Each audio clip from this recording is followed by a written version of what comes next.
I think we're going to probably get some nasty emails over this, but I don't care. I want to speak on this.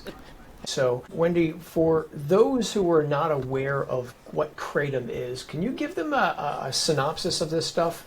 Yes, it's a plant from Southeast Asia, a tree actually. The leaves contain psychoactive alkaloids, mainly Mitragynine and 7-OH Mitragynine. Okay. Use is often self-administered for energy, pain relief. Many use it for opioid withdrawal, managing anxiety, depression. Basically, those are the list. Pronounce it Mitragynine, but I'm not sure. It's Mitragynine. I say it two different ways. Yeah, and most people call it Kratom. I tend to call it Kratom, but they mean basically the same thing. So it's not a dietary supplement, is it? No, it's not FDA approved. Right. But and it's a drug of concern with the DEA. Right. Chemical of concern with the DEA. Chemical of concern. So not a dietary supplement, but you do not need a prescription to take this stuff, correct? No, you can buy it in a gas station, vape shop. Some Walmart sell it in different states. Walmart? Yeah, not in my state, but I've heard through through reading on Reddit and stuff that some Walmarts will sell it. Wow. And as I understand it, Kratom can have both a stimulant and a sedative effect, and that's based on the dosage, correct me if I'm wrong. Lower doses, like less than 5 grams, appear to have a stimulant effect, and anything over 5 grams is considered a high dose, and that seems to have a sedative effect. Am I correct in that? Yes, you are correct. So why is Kratom not healthy? There is no long-term clinical studies on Kratom. It isn't healthy. I mean, there's been reports with the CDC and the FDA with liver toxicity, seizures, addiction, and death. And so there are people who have passed away, and your son was one of them, and that's how we connected. Yes. I posted something about someone who I knew who had passed away from Kratom. Ironically, he was the very first person who ever asked me about Kratom. I said, what do you know about this stuff? And I didn't know anything about it, and I went down a rabbit hole, and I wrote some articles about it, and ironically, he succumbed to it. I mentioned that in a TikTok video, that it was a very young, healthy, I think he was 23 years old. He was a personal trainer who had passed away, and I was, I don't want to say shocked, but surprised by some people who didn't believe me and said, show me the death certificate. And I didn't give them any mind. I'm just like, I'll pray for you. But anybody who knows me knows that I don't make stuff up. I stick to the facts, and that's how he passed. So there are people who have passed from Kratom, and I don't think it gets the attention it deserves. No. A lot of people who are taking Kratom, however, they dispute that. Am I correct? Yes, they'll tout and say that these deaths are either from adulterated Kratom products or extracts. They say that you can't die from whole leaf Kratom powder, which that's how my son died. He died from whole leaf Kratom powder, which was GMP certified. And that was proven. It was GMP certified. Yes, it's on the excuse me, on the American Kratom Association's website. This particular brand, I can't say it right now because I have a pending lawsuit. But yeah, no worries. You mentioned the American Kratom Society. What can you say about this? Again, since you just said there may be some sort of a pending lawsuit, I don't want you to say anything that, but what is the American Kratom Society in a nutshell? Is this a political action committee? It's a lobbying association that want to save the Kratom plant for the consumer. So they go to legislation and file bills called the KCPA, which is the Kratom Consumer Protection Act. And this is basically we call it a smoke screen because it really doesn't save the consumers or help the consumers. It's more or less to protect the vendors. They put labeling and disclaimers. Mitragynine can only have a certain amount of mitragynine or 7-OH, according to the KCPAs. 7-OH is 7-hydroxymitragynine? Yes.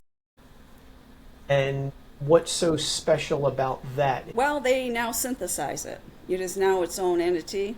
They have 7-OH products, pills, capsules, tablets, seltzers, and it is a full agonist opioid. So as I understand it, at higher doses, it bonds to the same receptors as opioid receptors? Yes, yes, it does.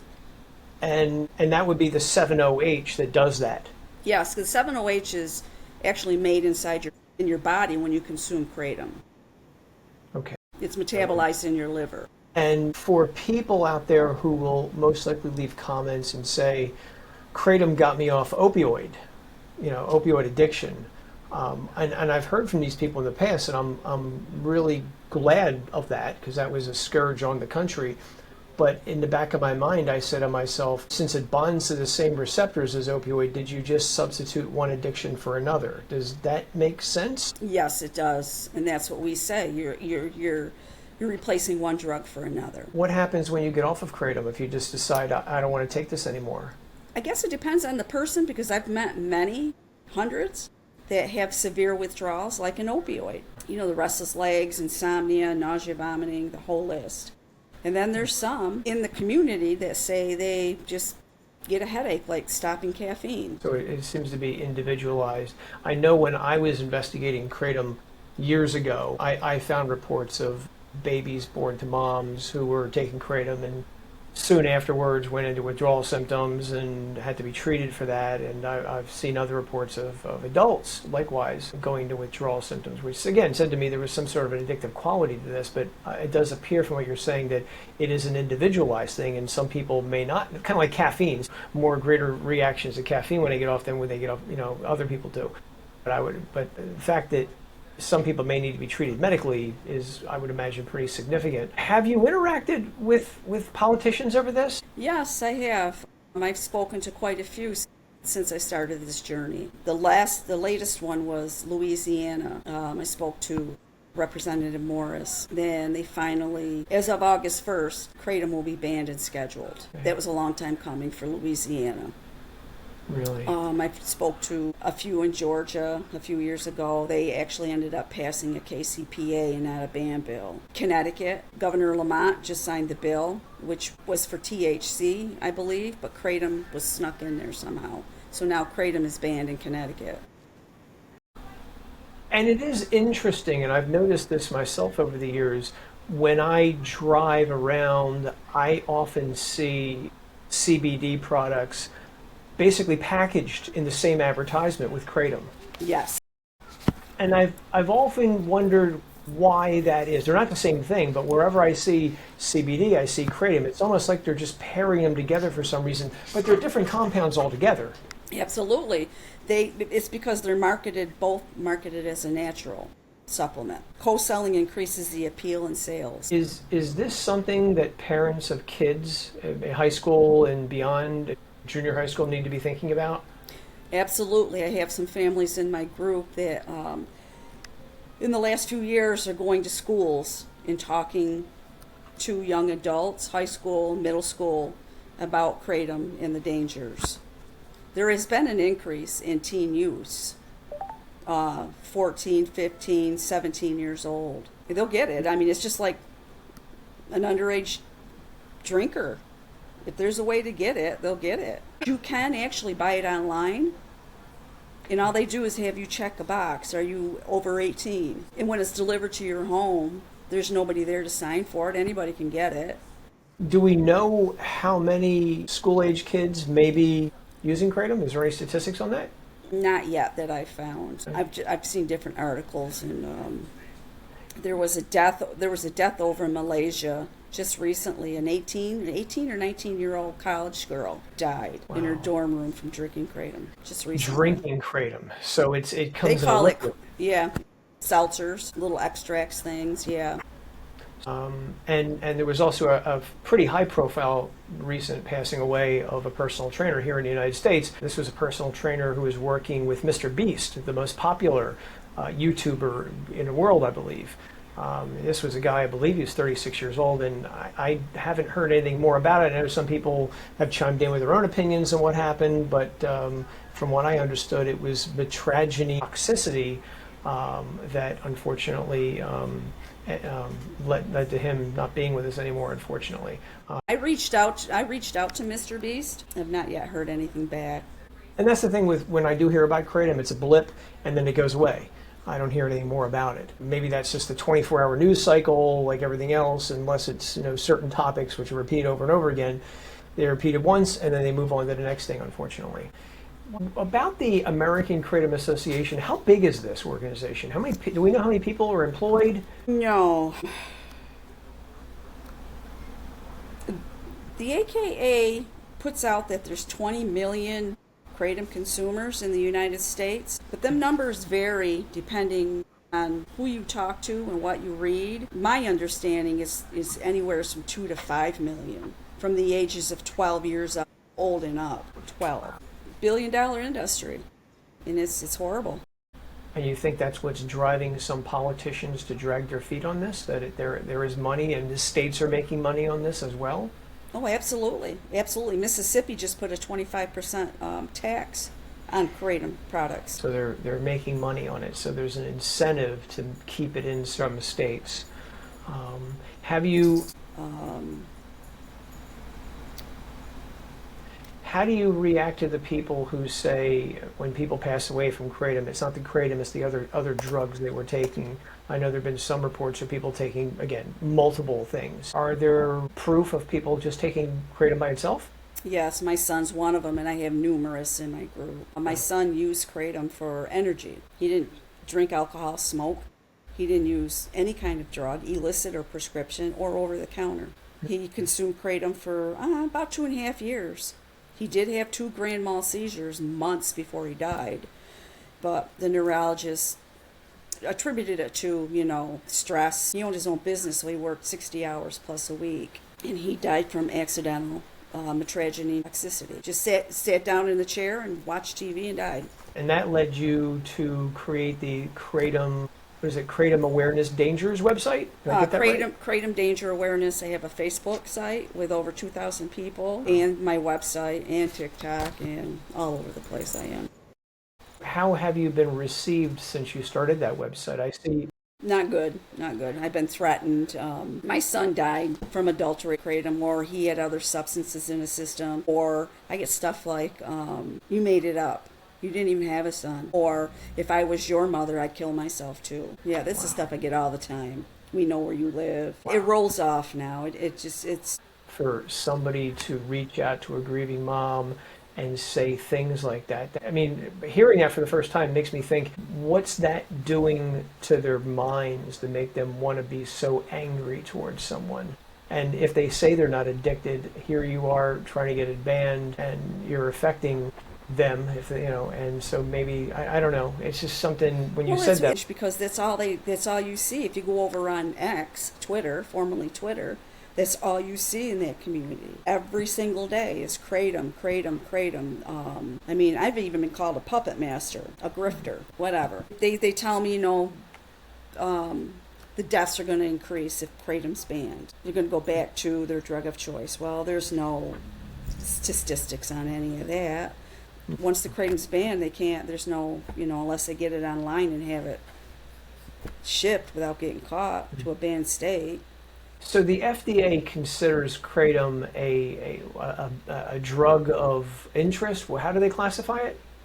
They put out a statement last August that basically not to use Kratom. It's a dangerous. It's not even a supplement or a food. They did do a dose finding study, which I'm not sure when the results are going to come out with that, but the American Kratom Association uses that to their advantage, because I think they did 40 or 47 participants, and I think the highest dose was 20 grams, and I think somebody got nauseous. So they're stating that Kratom is safe to use at, high doses. Well, that's only 47 participants. Not a lot. No, they did this study, the dose-finding study, so they can move on to the next, which will be human clinical trials, which are supposed to start this summer. Those 47 people, do we know their characteristics? Were they healthy? I would imagine they probably were healthy. None of that's come out yet. It was supposed to come out in September, the dose funding studies, and with the clinical trials, it'll probably be 3 years before we hear anything. And there is no human clinical trials published yet on either Kratom or 7-hydroxymitragynine? No, there's not. And the 7-0, they're selling it, they call it perks, hydroxy. That's the labels on the bottles if you go into a vape shop. It's amazing that given the lack of human research, that it would be able to be sold in the United States. The FDA sent out warning letters to these vendors for 7-OH. There is an import alert, 5415, because Kratom legally shouldn't be coming into the country, but they get it in, they label it as fertilizer, not for human consumption, soaps, tea, so it gets in. How can someone recognize Kratom? Is there anything that gives it off? Will it have to say Kratom? Okay, so all Kratom products must say Kratom? Yeah, I know there's some vendors out there that on their websites they'll advertise as tea. But I've never come across a product in a vape store or a gas station that didn't say Kratom on it. Okay. And you're playing secret agent, I'm guessing, in some of these stores where you walk in and you check out what they look like and stuff? Yeah, I did. I went in my son's store. Kratom is classified as a dietary supplement enabling regulatory loopholes. Strong lobbying from the American Kratom Association and inconsistent state-by-state legislation and limited federal resources. Classified as a dietary supplement? That's how it's classified, but in 2017 they had a chance to ban it, and there was so much backlash from the AKA that the DEA changed their stance. So the DEA caved in? Basically, yeah. At a lower dose, Kratom is a stimulant. Has Kratom made it into the exercise community? That's okay. So Kratom at a lower dose, Kratom has a stimulant effect. Are you aware of any pre-workout drinks that contain Kratom? Feel Free, the little blue bottle. It has Kratom and kava in it. And that's a whole another ball game that the Global Kratom Coalition is another lobbying, and they just settled a $8.5 million lawsuit, class action, against Feel Free. Really? Yeah, because they were selling the Feel Free, stating it was just kava. I'm talking a massive amount of people addicted. You're talking $10, $15 a bottle. Some are spending thousands a month. So now they have to. There was Kratom in it, too. And they said it was only kava. Mm-hmm. Ooh, that's a no-no. Are there countries where Kratom is banned?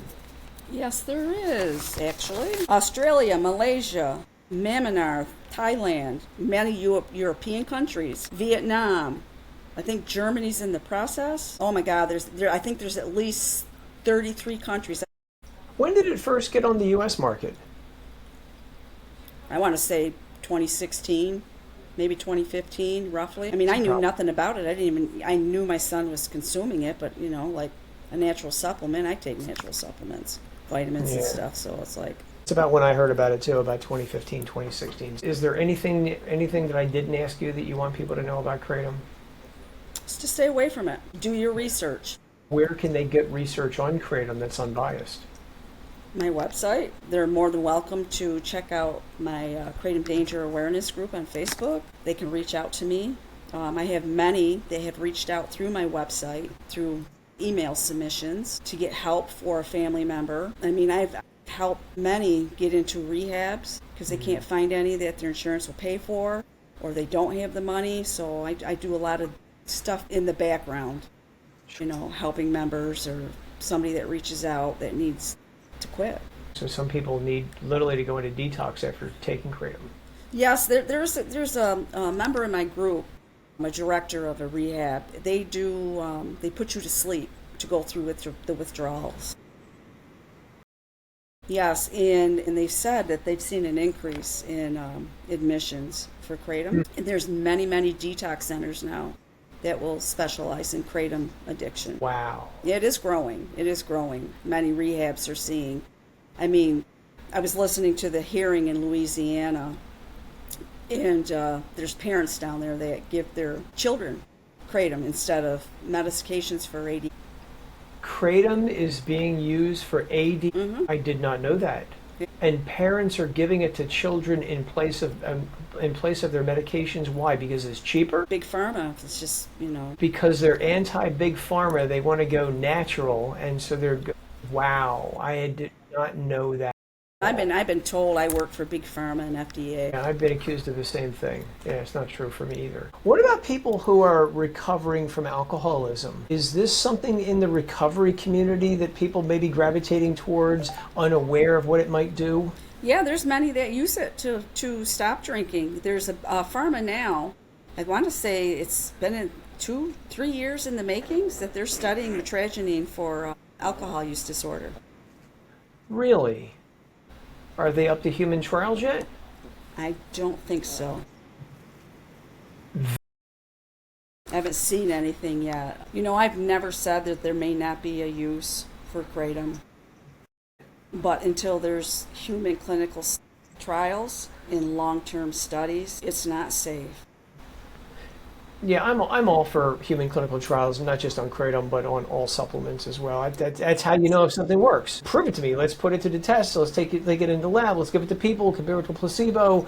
And one of my criticisms with Kratom is it's been around a long time. It's been on my radar for about 10 years, and I don't believe I've seen any human clinical trials yet. And that makes me wonder why. And I have the same skeptical view of some dietary supplements as well. And I see that same thing with Kratom, and I don't know why, because people are making money on Kratom. That's it. It is money. But if they are making money, why isn't there some fund where we just test it, we're going to, on some people and find out a proper dose and our side effects? And I don't get why after all these years there are no human clinical trials that are published. In Southeast Asia, they just chew the leaf. They chew it, or they boil it for hours and drink the tea.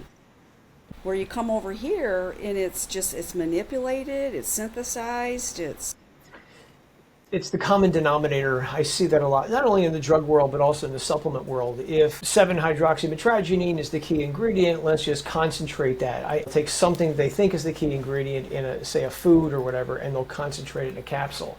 And sometimes you get a good effect, and other times you don't get a good effect. And they do that with the Mitragynine too. There's high doses of Mitragynine in extracts. You can get an extract that's got 150 milligrams of Mitragynine in it. Wendy, this has been an interesting conversation. Where can people find out more about you? My website, Kratom Danger Awareness, or Facebook, Kratom Danger Awareness, TikTok, Instagram. I'll link to all your social media accounts in the description of the video so people can find you. But I appreciate your time, and it's been a very enlightening conversation. Told me some things I was not aware of. Yeah, it was.